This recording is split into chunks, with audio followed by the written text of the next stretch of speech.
Assalamualaikum warahmatullahi wabarakatuh. Perkenalkan, nama saya Nurul Izah dengan NPM 22700070. Di sini saya akan menjelaskan tentang peta masalah dan peta konsep yang telah kami buat berdasarkan kasus Byrne and Kelloyd. Di sini yang pertama pada peta masalahnya, yaitu Tuan Joni laki-laki berusia 34 tahun, datang ke IGD. Lalu dilakukan anamnesis, didapatkan keluhan utama dari Tuan Joni sendiri, yaitu luka bakar pada wajah, leher, batang tubuh anterior, dan kedua ekstremitas atas. Selanjutnya di sini riwayat penyakit sekarangnya yaitu Tuan Joni bernapas lebih sering dan mengeluh sakit di sekujur tubuhnya. Selanjutnya ada riwayat sosialnya yaitu seorang koki jalanan. Lalu riwayat pengobatannya oleh perawat telah dipasangkan infus dan menutupi tubuh pasien dengan selimut bersih. Selanjutnya, dilakukan pemeriksaan fisik, didapatkan hasil yaitu di sini tanda-tanda vital dari pasien untuk tekanan darahnya yaitu 90/60 mm Hg. Lalu ada denyut nadinya yaitu 124 kali per menit, di mana di sini denyut nadi meningkat. Lalu pada tekanan darah yaitu di bawah batas normal. Selanjutnya ada juga pada respiratory rate-nya di sini yaitu 30 kali per menit. Baik, selanjutnya di sini Tuan Joni menggeliat kesakitan dan tampak mengantuk. Selanjutnya wajah bagian atas tampak hiperemia dan bulu hidung dan alis hangus. Selanjutnya pada setengah permukaan anterior, batang tubuh anterior merah, basah dan berair. Lalu di sini epidermis rusak dan jaringan tampak bengkak. Selanjutnya kedua lengan atas lepuh dan pecah-pecah. Selanjutnya di sini hampir tidak bisa menggerakkan jari-jari dan pada pemeriksaan laringoskopi indirect tidak didapatkan hiperemia dan pada laring. Selanjutnya di sini pada pemeriksaan penunjangnya yaitu pemeriksaan lab darah, di sini didapatkan hasil bahwa hemoglobin pasien 18,0 yaitu selanjutnya pada hematokrit yaitu 55 gram, lalu pada leukosit 16.000 mm kubik, lalu juga ada trombositnya yaitu 300.000. Lalu pada gas darah arteri yaitu dengan pH 7,35, PCO2 45 mmHg dan PO2 120 mmHg. Selanjutnya di sini gula darah pasien 188 mg per desiliter. Selanjutnya dari foto rongsen yang dilakukan dalam batas normal. Selanjutnya di sini pasien didiagnosis luka bakar derajat 2 dan 3 pada wajah, leher, batang tubuh anterior, dan ekstremitas atas bilateral dengan luka bakar melingkar pada ekstremitas kiri. Selanjutnya dilakukan terapi yaitu prosedur eskarotomi oleh ahli bedah untuk mengurangi tekanan intrakompartmen pada ekstremitas kiri. Baik, selanjutnya di sini setelah dilakukan terapi, dokter melakukan monitoring respon dari terapi yang telah diberikan. Yaitu di sini pada hari keempat, sirkulasi stabil dengan tekanan darah 110/70, denyut nadi 96 kali per menit, dan respiratory rate-nya 22 kali per menit, di mana ini sudah dalam batas normal. Selanjutnya ada juga edema yang berkurang dan berangsur membaik. Selanjutnya pada hari ke-7 di sini didapatkan infeksi luka pada regio antebrachi yaitu dengan ukuran 5 kali 5 cm dengan luka debridement dan ditutup, lalu terjadi infeksi kultur dan tes sensitivitas. Selanjutnya di sini setelah 2 minggu sebagian besar luka sembuh,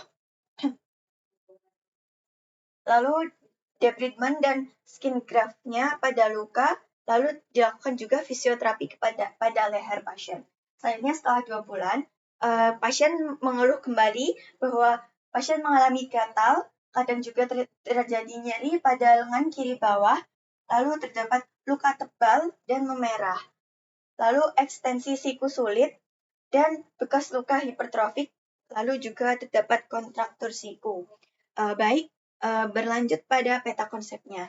Di sini yang pertama, luka bakar sendiri bisa terjadi karena beberapa penyebab, yaitu di sini ada etiologi dari luka bakar. Di sini etiologi dari luka bakar sendiri dibagi menjadi 3, yaitu thermal injury, electrical injury, dan chemical injury. Di mana di sini yang thermal sendiri merupakan paparan langsung oleh bahan-bahan yang mengandung api. Contohnya yaitu di sini terpapar secara langsung oleh benda panas, lalu juga minyak panas, atau terpapar atau tersengat petir. Baik, selanjutnya di sini ada electrical injury, di mana electrical injury sendiri yaitu masuknya arus listrik ke dalam tubuh pasien. Contohnya yaitu tersengat arus listrik dengan ukuran voltase yang berbeda-beda. Lalu di sini ada chemical injury, yaitu di sini biasanya terjadi paparan oleh zat kimia atau radiasi dari zat-zat kimia. Baik, karena beberapa penyebab dari luka bakar ini sendiri, maka terjadi burn injury. Selanjutnya di sini beberapa patofisiologi dari luka bakar itu sendiri, yaitu yang pertama terjadi perpindahan panas kepada kulit secara ke tubuh secara radiasi. Baik, selanjutnya pajaran panas yang menyentuh permukaan kulit lalu akan menyebabkan pembuluh darah kapiler rusak dan akan juga terjadi peningkatan pada permeabilitas. Selanjutnya di sini akan muncul edema pada jaringan dan akan menyebabkan kehilangan cairan dan terjadi penguapan. Baik, selanjutnya dari patofisiologi luka bakar ini sendiri, saya akan beralih pada anatomi dari ekstremitas atas sendiri. Saya mulai dari tulang atau os, di mana di sini pada ekstremitas atas terdapat os clavicula, os scapula, lalu juga ada os humerus, os radius, os ulna, os carpal, dan os metacarpal. Baik, selanjutnya saya beralih pada muskulusnya. Di sini terdapat beberapa muskulus dari ekstremitas atas, yaitu yang pertama ada muskulus subclavicularis, lalu juga ada os subscapularis, lalu juga ada deltoideus, lalu ada teres mayor dan teres minor, lalu ada triceps brachii, triceps longum, dan triceps lateral, lalu juga ada musculus brachialis, lalu juga ada musculus biceps brachii, lalu juga ada musculus extensor carpi radialis, musculus extensor carpi ulnaris, lalu juga ada musculus flexor ulnaris, dan juga ada musculus manus, di mana di sini bisa disebut dengan digitorum. Selanjutnya beralih pada zona luka bakar sendiri. Zona luka bakar dibagi menjadi beberapa zona, yaitu ada zona koagulasi, zona stasis, dan juga zona hiperemi. Di mana zona koagulasi sendiri merupakan zona yang mengakibatkan kematian sel karena nekrosis. Di sini sudah tidak didapatkan lagi aliran darah yang biasanya ditandai dengan keputihan atau hangus. Selanjutnya ada zona stasis, di mana zona stasis ini terjadi pengurangan perfusi jaringan, yang di mana pada zona stasis ini masih memungkinkan untuk kembali sembuh. Lalu selanjutnya ada zona hiperemia, di mana di sini zona hiperemia ini merupakan perfusi jaringan yang baik, yaitu di sini dia hanya menyerang pada kulit bagian luar. Zona paling luar. Baik, selanjutnya dari patofisiologi luka bakar ini sendiri, kita bisa mengklasifikasikan luka bakar berdasarkan TBSA atau Total Body Surface Area, lalu juga berdasarkan derajat kedalaman luka bakar, dan klasifikasi dari luka bakar itu sendiri. Baik, yang pertama, pada TBSA, luas luka bakar, TBSA atau Total Body Surface Area, ini bisa ditentukan berdasarkan tinggi dan berat badan dari pasien itu sendiri. Namun, sudah ditentukan bahwa kita bisa memperkirakan luas luka bakar itu berdasarkan Rule of 9, di mana rule of 9 ini kita berfokus pada orang dewasa. Di sini pada rule of 9 dari orang dewasa sendiri yaitu pada bagian kepala yaitu 9%, lalu pada lengan 18%, lalu pada batang tubuh anterior 18%, batang tubuh posterior 18%, lalu pada perianal atau genital 1%, dan pada kaki 18%. Oke, selanjutnya di sini kita beralih pada derajat luka bakar. Di sini derajat kedalaman luka bakar sendiri bisa kita golongkan menjadi 3, yaitu derajat 1, derajat 2, dan derajat 3. Di mana derajat 1 sendiri di sini merupakan superficial burn yang hanya mengenai epidermis dan sebagian dari dermis yang dan juga kulit luar. Di sini ditandai dengan rasa nyeri dan juga adanya hiperemi. Baik, selanjutnya ada derajat 2 atau superficial burn dan superficial partial dan thickness burn. Di sini dia terjadi reaksi inflamasi, yaitu karena dia sudah menembus epidermis dan sebagian dari dermis. Di sini ditandai dengan adanya pula dan juga nyeri. Baik, selanjutnya di sini ada derajat 3 yaitu full thickness burn, di mana di sini full thickness burn yaitu sudah mengenai seluruh lapisan kulit, yaitu bisa sampai ke subkutis, bahkan ke otot dan juga tulang pasien. Selanjutnya di sini ditandai dengan sudah tidak dirasakan lagi nyeri atau hilang sensitivitas. Selanjutnya pada klasifikasi luka bakar, di sini klasifikasi luka bakar sendiri dibagi menjadi 3, yaitu mayor, ada minor, moderate, dan mayor. Di sini pada minor ditandai dengan pada luka derajat 2 kurang dari 15%, lalu juga ada luka dengan derajat 3 kurang dari 2%. Selanjutnya pada moderate yaitu pada luka derajat 2 dengan ukuran 15-25%, sedangkan pada luka derajat 3 dia berukuran 5-10%.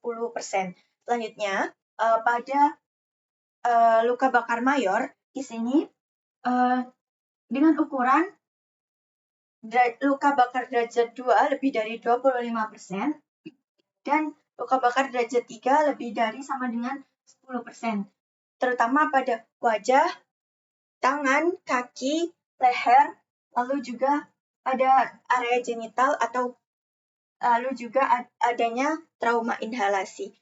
Baik, dari beberapa klasifikasi atau pengelompokan luka bakar berdasarkan luas luka bakar, kedalaman luka bakar, dan klasifikasi luka bakar sendiri, kita beralih pada komplikasi luka bakar. Di sini terdapat beberapa komplikasi yang terjadi pada sebagian besar pasien luka bakar. Di sini yang pertama yaitu adanya gangguan pernafasan atau trauma inhalasi. Selanjutnya, tidak jarang juga pasien luka bakar ini mengalami shock bahkan hingga kejang.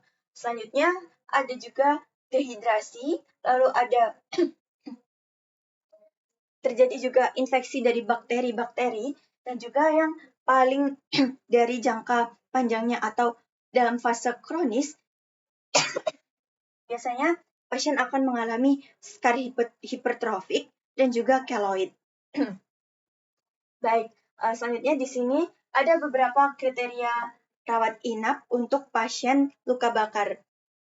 Baik, di sini yaitu kriteria rawat inap sendiri, yaitu di mana pasien mengalami luka bakar mayor, lalu juga pasien mengalami luka bakar pada area-area wajah, leher, tangan, kaki, lalu pada area genital. Selanjutnya juga pada mata. Baik, selanjutnya di sini pada pasien yang memiliki riwayat penyakit sebelumnya seperti hipertensi, diabetes, dan juga di sini jantung. Lalu di sini selain karena ada penyakit bawaan sebelumnya, pasien yang harus masuk rumah sakit juga karena terdapat cedera atau trauma lainnya, seperti mungkin fraktur, seperti itu. Baik, dari kriteria rawat inap, kita melakukan beberapa penata laksanaan, yaitu penata laksanaan sendiri dibagi berdasarkan fase-fase luka bakar sendiri. Fase-fasenya yaitu dibagi menjadi 3, yaitu fase akut, subakut, dan fase kronik. Di mana fase akut sendiri yaitu fase di mana awal pasien memasuki rumah sakit. Baik, di sini dari penata laksanaan pada fase akut sendiri, yaitu kita melakukan resusitasi luka bakar, yaitu dengan melakukan prosedur ABC, di mana di sini A yaitu airway. Airway sendiri kita akan mengecek apakah terjadi penyumbatan pada jalan nafas pasien. Selanjutnya breathing. Breathing sendiri kita melihat bagaimana respiratory rate dari pasien itu sendiri. Apakah pasien itu bernafas dengan benar. Lalu circulation, yaitu di mana kita melihat sirkulasi tubuh pasien melalui pengecekan tanda-tanda vital seperti denyut nadi, lalu respiratory rate, dan juga tekanan darah pasien. Selanjutnya, pada fase subakut sendiri merupakan fase setelah kita melewati fase akut itu sendiri, di mana fase akut sendiri merupakan fase perawatan luka, di mana di sini kita mulai memberikan perawatan untuk luka bakar yang dialami pasien itu sendiri, yaitu dengan mencegah terjadinya infeksi kepada pasien itu. Selanjutnya pada fase kronis, di mana di sini merupakan fase rehabilitation atau fase penyembuhan akhir, di mana di sini kita bisa lakukan dengan melakukan beberapa terapi untuk pasien, seperti hidroterapi, lalu juga fisioterapi, lalu juga kita bisa melakukan pengambilan dari skar atrofi atau keloid itu. Lalu apabila terjadi kontraktur, kita bisa memberikan pasien bidai untuk memudahkan pasien dalam menggerakkan tangannya. Berlanjut pada BHP dan PHOP. Di sini BHP yang pertama yaitu beneficence, yaitu dokter memberikan penanganan yang terbaik pada pasien luka bakar sesuai dengan derajat atau klasifikasi luka bakar itu sendiri. Selanjutnya ada non-maleficence. Di sini yaitu dokter memberikan penanganan sesuai dengan derajat dan kedaruratan pasien dengan tidak memperburuk keadaan pasien itu sendiri. Baik, selanjutnya yaitu ada justice, yaitu di sini dokter berlaku adil tanpa membedakan berdasarkan suku, agama, ras, dan budaya pasien. Selanjutnya pada autonomi, di sini karena pasien Bapak Joni berusia lebih dari 21 tahun, maka di sini pasien Joni ini sudah bisa mengambil keputusan untuk tindakan selanjutnya berdasarkan dirinya sendiri. Namun, karena kondisi Pak Joni ini sedang tidak memungkinkan untuk mengambil keputusan atau menandatangani informed consent, kita bisa meminta informed consent kepada orang atau teman yang mengantarkan Pak Joni ke UGD tersebut. Baik, selanjutnya di sini beralih pada PHOP. Di sini PHOP sendiri yang pertama yaitu health promotion, yaitu dilakukan penyuluhan tentang tanda-tanda gas bocor dan cara menangani luka bakar. Selanjutnya ada specific protection, yaitu setiap koki atau semua yang berhubungan dengan api harus memiliki alat pemadam kebakaran di tempat ia bekerja. Selanjutnya ada early diagnosis and prompt treatment, di mana di sini melakukan pemeriksaan dengan diagnosis yang tepat. Selanjutnya ada disability limitation, yaitu dengan melakukan fisioterapi dan hidroterapi. Lalu untuk rehabilitation, yaitu kita melakukan terapi untuk menghilangkan scar agar tidak terdapat luka hipertrofik lagi di tubuh pasien. Baik, sekian presentasi dari saya. Mohon maaf bila masih banyak kesalahan. Wassalamualaikum warahmatullahi wabarakatuh.